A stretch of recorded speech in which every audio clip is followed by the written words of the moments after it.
Ladies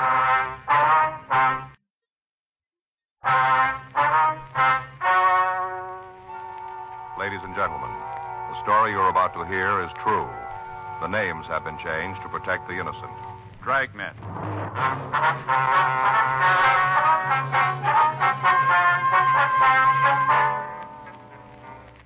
You're a detective sergeant. You're assigned to homicide detail. A woman reports her sister is missing. The story she gives you indicates foul play. Your job, investigate. It was Tuesday, April 8th. It was warm in Los Angeles. We were working the day watch out of Homicide Division. My partner's Frank Smith. The boss is Captain Lorman. My name's Friday. I was on my way back from the business office, and it was 11:46 a.m. when I got to room 42.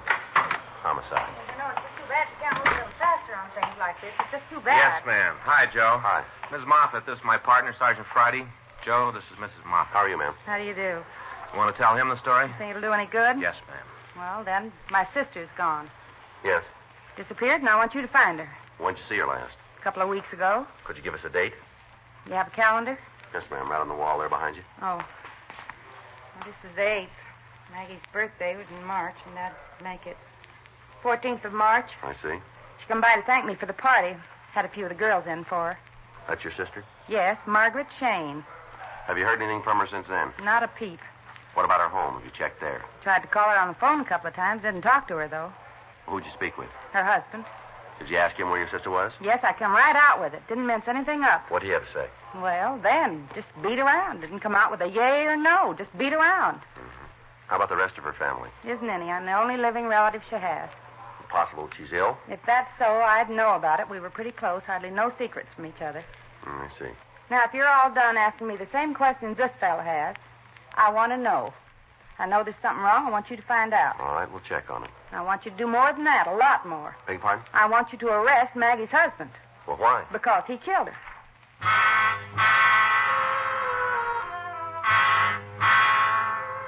We checked the name and description of the woman through missing persons files, but we failed to find anything on her. While I talked to Karen Moffat, Frank went down the hall and ran the names Margaret Shane and her husband Gordon through R&I. There was nothing on either one of them. 1:06 p.m. We left the office and drove out to check the missing woman's house. Doesn't seem like anybody's home. Well, let's check the bank. Right. You think there's anything to it? You know as much as I do. We both started from the same place. Yeah. I'll get it. All right. Well, there's somebody home. Yeah. Wonder why he didn't bark when we knocked on the door. I don't know. There's nothing here. Let's check the garage there. Locked? Nope.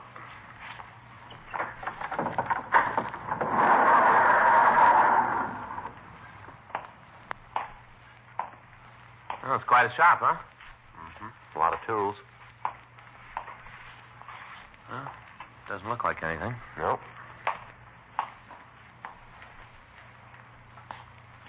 Frank?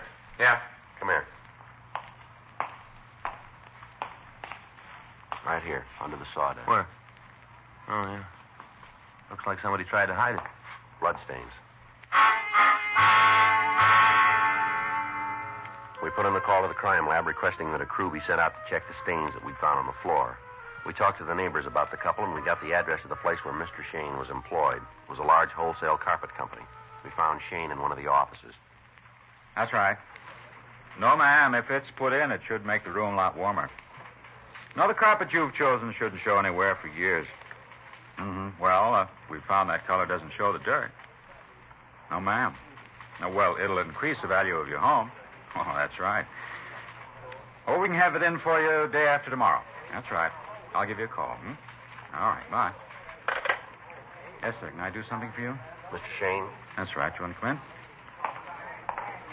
What can I do for you? Police officers. It's Frank Smith. My name's Friday. How do you do, sir? Something wrong? No, sir, just a couple of questions we'd like to ask. Oh, sure. You want to sit down? Thank you. Cigarette? Yeah, thanks. Yeah. How about you, Mr. Smith? Yes, thanks, sir. One light? I've got it. There you are. Thanks. Thanks. Now then, what's this all about?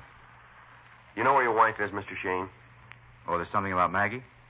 Well, do you know where she is? Look, Mr. Friday, if there's something wrong with Maggie, I got the right to know about it. Yes, sir, that's true. We're not sure there's anything wrong. We'd like to talk to Mrs. Shane. We hoped you'd tell us where we might reach her. Was she in trouble? No, sir. Well, then I don't understand all the questions. We've got a report that she's missing. Who filed it? Her sister? That figures. How's that? She isn't ever going to stop. I don't believe I follow you. Karen's been hacked at me ever since I married Maggie. Not a day goes by she doesn't plan some kind of a dig. Does she have a reason? Yeah. She had it all fixed for Maggie to marry someone else. I came along and upset her plans. Been trying to break us up ever since. That's so. Yeah. This fella she was trying to palm off on my wife. Karen's husband worked for him. She figured it'd be real soft having the boss as a brother-in-law. Well, the way it worked out, the slob had to work for a living. Almost kills Karen every time she thinks of it. Where is your wife? I wish I could tell you. What?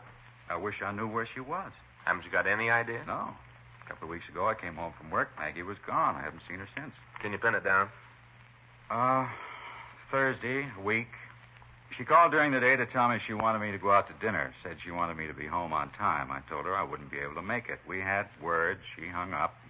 When I got to the house, she was gone. She leave any kind of a note? Yeah. Have you got it? I don't think so. I was pretty upset. Guess I must have thrown it away. Haven't seen her around since. You know, you've got quite a woodworking shop in your garage. Yeah. Stuff's getting a little rusty now. I haven't felt like doing anything. Now, this trouble with your wife, was there another man involved? It'd be hard to say. What do you mean? Well, Maggie's an attractive girl. Everywhere she went, there was some guy trying to make time. Might have been someone special. I wouldn't know. Mm-hmm. Wonder if we could use one of the phones outside. Use this if you like. Well, one of the others will do. Well, sure. Go ahead. I'll call over to Joe. See what they've come up with. Okay. This note your wife left, what did it say? You mean the exact words? If you remember them. It was pretty simple. Just that she was leaving me. Said she didn't have to tell me why, that I knew. Did she say where she was going? No. Figured maybe she went back east. She's got some friends there. Where? Nebraska, I think. I've never met them. How about clothes? What? Did she take any clothes with her? Oh, yeah, I guess so. She had quite a few. I looked at her closet. I couldn't tell what was gone. She took her fur coat, though. Mm-hmm. Did you try to contact any of her friends? I called around. I didn't find out anything. Mm-hmm. Whole thing's a farce, Sergeant. Isn't anything new about a wife leaving her husband. Read about it all the time in the papers. Karen's just stirring up trouble. She's sore at me. Always has been. Always will be. Joe. Yeah. Excuse me. Yeah, sure. You talked to the lab? Yeah. They just finished the tests on the blood stains. Mm-hmm. We're not too far off. Huh? Human blood.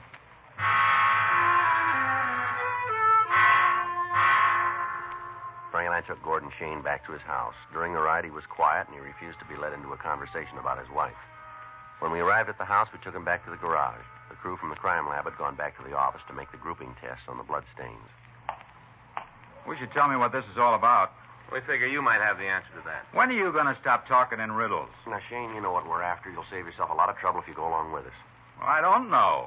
What are you after? You drag me away from my job, cause me a lot of embarrassment. Now, how about calling the game so we both know what we're playing? All right, huh? fine, sure. You got an explanation for this? What? The blood stains here on the floor. Yeah, sure. I killed a couple of people. This is where I did it. We don't need any jokes, Shane. Just figure it out. Well, you better turn in your deerstalker cap. I made those stains myself. Yeah? I was working on the lathe. Chisel slipped out of my hand, cut my foot. When did this happen? A couple of weeks ago. Before or after your wife left? Now you're ready to stop the game. It's a real easy question, Shane. Give us the answer the same way, will you?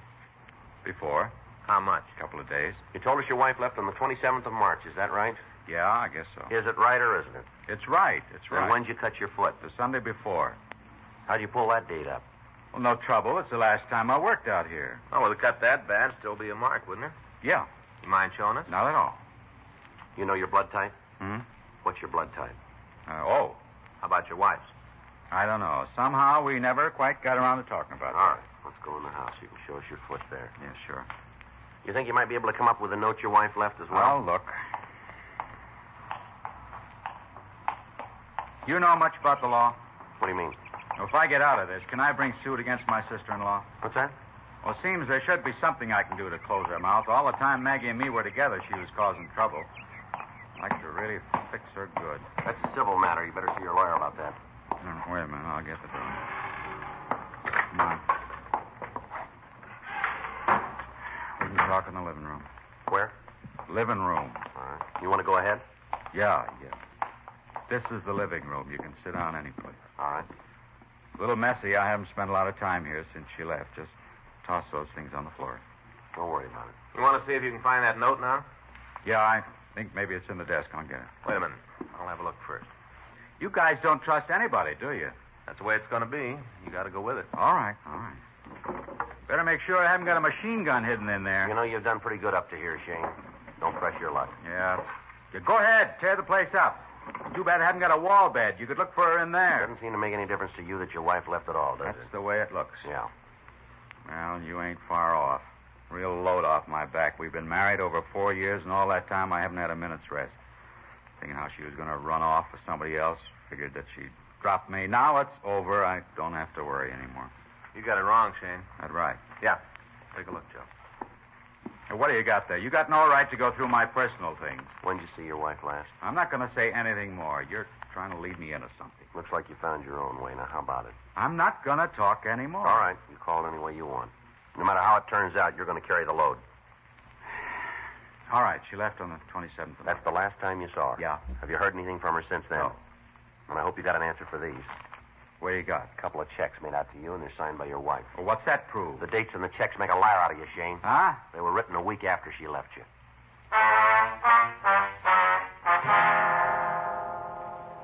We made a search of the house, but we failed to turn up anything more that would tie Gordon Shane in with his wife's disappearance. We looked through the desk, and we found several letters that she'd written. These were taken for handwriting comparison. We also found several pictures of the missing woman. A check with the neighbors failed to give us anything further to work on. All of them told us of constant fights between Shane and his wife. One of the people said that on several occasions the sound of sobbing had been heard coming from the house. At 5:20 p.m., Frank and I left the place and took Shane down to the city hall.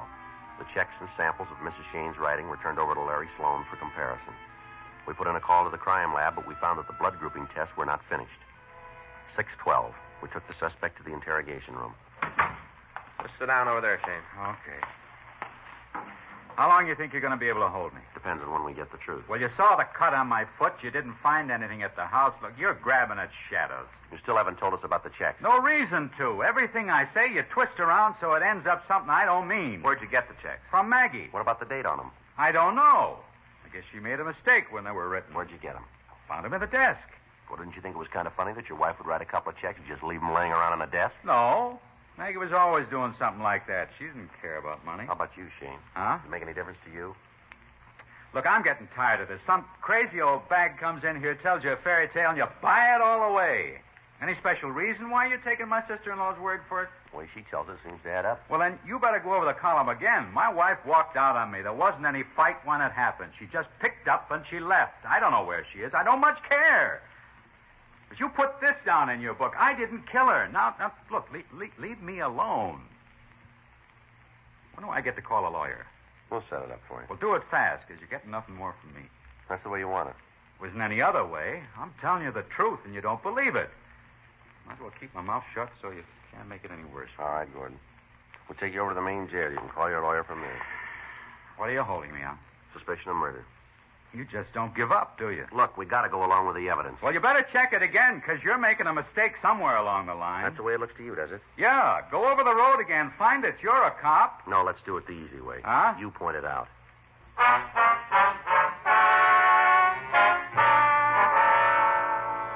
The suspect was removed to the main jail and held for further investigation. Frank checked the office, and I went down the hall to talk to Larry Sloan in handwriting. Joe, how's it going? You all through those checks, Larry? Just wrapping it up. All right to wait? Sure, sit down. Okay. What do you figure? I want you to tell us. Mm-hmm. How'd it start? Complaint. Woman wanted us to find her sister. Well, where did the checks fit in? Found him with the husband. Date's a couple of days after she disappeared. Mm-hmm. Figure he might have written them, huh? Well, that's one way. Well, that does it. Okay, what do you got? The endorsement on the back is Shane's writing. His signature. Yeah, here you can see it. No trouble there. The O's, Wade pulls the stroke down on the S. That's his. What about the writing on the face? Well, look here. Shading on the G. Yeah. Way the crossbar on the T's pulled up. These are the samples, and you got the same thing right here. No doubt about it, huh? Not with me. Okay. The woman wrote the checks. Joe. In here, Frank. Oh. Just talked with Lee at the crime lab. Yeah? He finished the grouping test. What do you find? Got in touch with Karen Moffat. Found out the missing woman's blood type. Yeah. Stains on the floor aren't hers. They belong to Shane. How you doing, Joe? Not good. Looks like we got the wrong man in jail, doesn't it?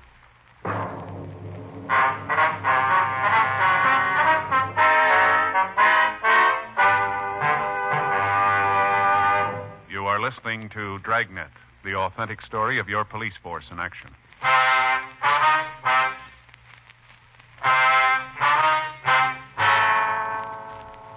Frank and I left the office and went over to the main jail to see Gordon Shane. We talked to him for over an hour. He told us that he and his wife had been having trouble for quite a while and that they'd separated on several occasions. He went on to tell us that he didn't know for sure whether there was another man involved, but that he'd heard his wife spend a lot of time in a small bar on Vermont Avenue. He said that it was possible we could pick up some information on her there. Frank and I left the jail and drove over to the place. It was an average neighborhood tavern. We talked to the bartender. Only one way to describe her. Man, oh, man. Well, was there anybody special that Mrs. Shane spent a lot of time with, would you know? Gee, I don't know. A lot of people in here like a family. Guess if you had to nail it down, it'd be Leonard. Who's Leonard? Another regular. He's here almost every afternoon. He and Mrs. Shane were pretty friendly, huh? Yeah, real buddies. They used to come in and get gas together, spend the whole afternoon, sit down there at the inn and play horse. Play it by the hour. Not for money. We don't allow that in here. What do you know about him? Not much. Doesn't figure him and Maggie had hit it off, though. Why do you say that? Well, it just doesn't. She liked her fellas big, you know, dark and handsome. Leonard's a little guy, not more than 5'4". Sure ain't anything to look at. What's his last name? Huh? I think it's Purdy, Purdy. It seems like it's it. What's he look like? Not much about him you'd remember. He's a little guy, blonde hair, real bad complexion. Has a mustache, you know, big kind of handlebar like. Yeah. You know where he lives? Not for sure. I think he's got a room over on Fountain someplace. I don't know the number. Where's your phone? Through the back door there. Thanks. On the left. I'll check it, Joe. All right. Does this Purdy work for a living? No, regular. What's he do, do you know? He's some kind of salesman, door to door. I don't know what he peddles. Seen him a couple of times with a sample case, though. Has he been around lately? No. Hadn't thought about it, but I guess you haven't seen him in a couple of weeks. You ever hear what he and Mrs. Shane talked about? Word here, there. Nothing you could put together. I think she spent the time with him because she didn't have to worry about it. How do you mean that? Well, you know, a little guy like that. Couldn't give her no trouble. He's always around. Maggie didn't have a car, so Leonard would drive her if she wanted to go someplace. What kind of a car? 41 DeSoto. Parked it out back a couple of times. It's a real wreck. All right. What'd she do, huh? Maggie, what are you after her for? Like I said, we'd like to talk to her. Sure a doll till you get to know her. After that, doesn't matter how much money she spent, she can't switch you back. She spent quite a bit in here, did she? Yeah? Her and Leonard had really put the drinks away. Both of them had hollow legs. You know, I've seen some pretty heavy drinkers walk up against them. They don't stand a chance. Maggie can really put it away. Always causes trouble. How do you mean? Gets loud.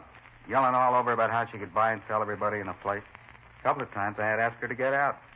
Things like that hurt business, you know. She carry a lot of money with her, did she? Oh, yeah, always had a bundle. Said she was an heiress or something. I don't know. She was always loaded, though. Anything on Purdy? Yeah, sure is. Yeah? Got out of the state mental hospital 6 months ago.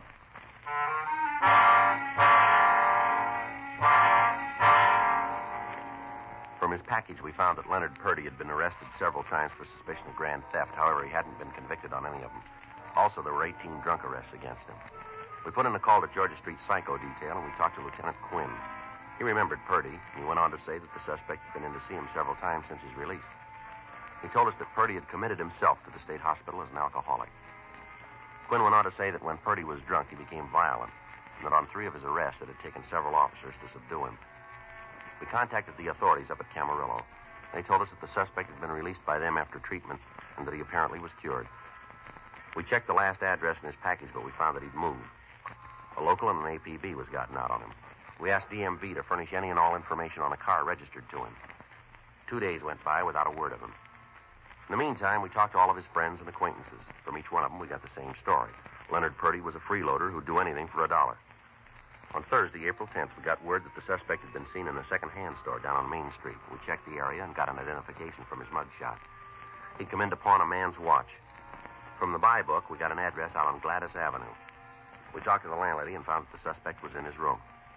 Frank and I went upstairs.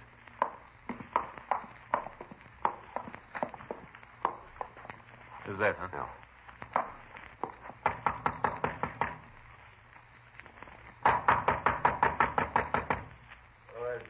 Want to talk to you, Purdy. Just a minute.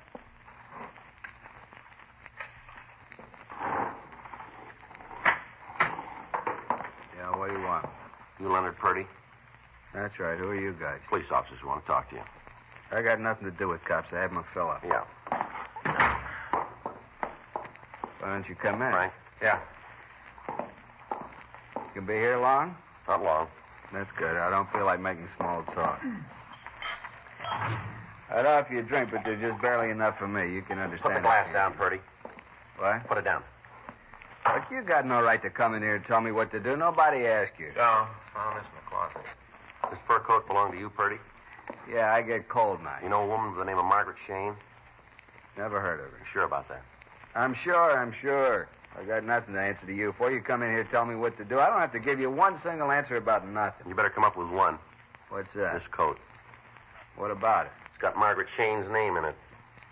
It must be a mistake. I don't know anybody named Shane. Nobody. We got a lot of people who say you do. You telling me the truth? Same people tell us you were with her when she disappeared. They don't know what they're talking about. The way they put it, it's pretty straight. Who told you? Who? Just give me some names. Everybody we talked to. They said I was with her? That's right. Now, where is she? I don't know. You got to do better than that. No, it's the truth. I don't know where she is. Mm-hmm. I killed her, but I don't know where she is.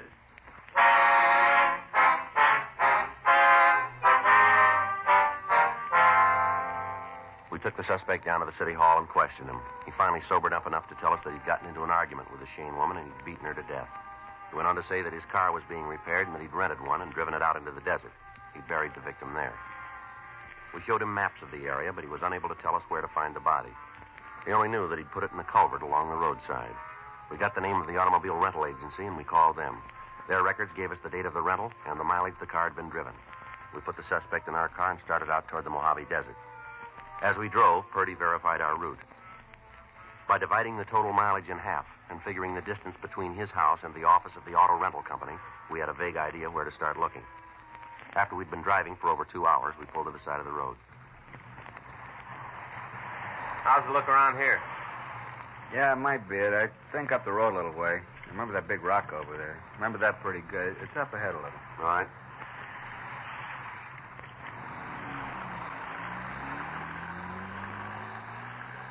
We drove for another 30 minutes, and then Purdy directed us to pull off onto a dirt road. We drove another half a mile, and we came to the end of the road. We can't go any further. Don't have to. Huh? I remember now. Let's get out of the car.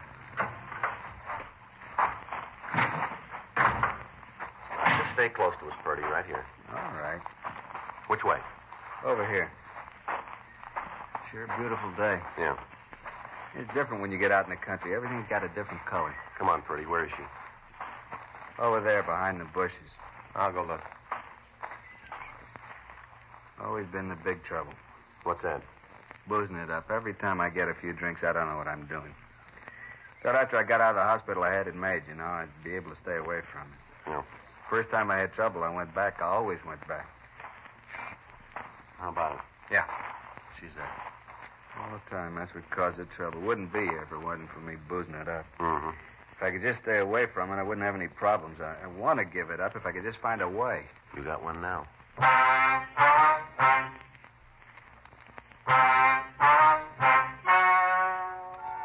The story you have just heard is true.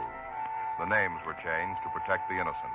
On August 14th, trial was held in Department 98, Superior Court of the State of California, in and for the County of Los Angeles.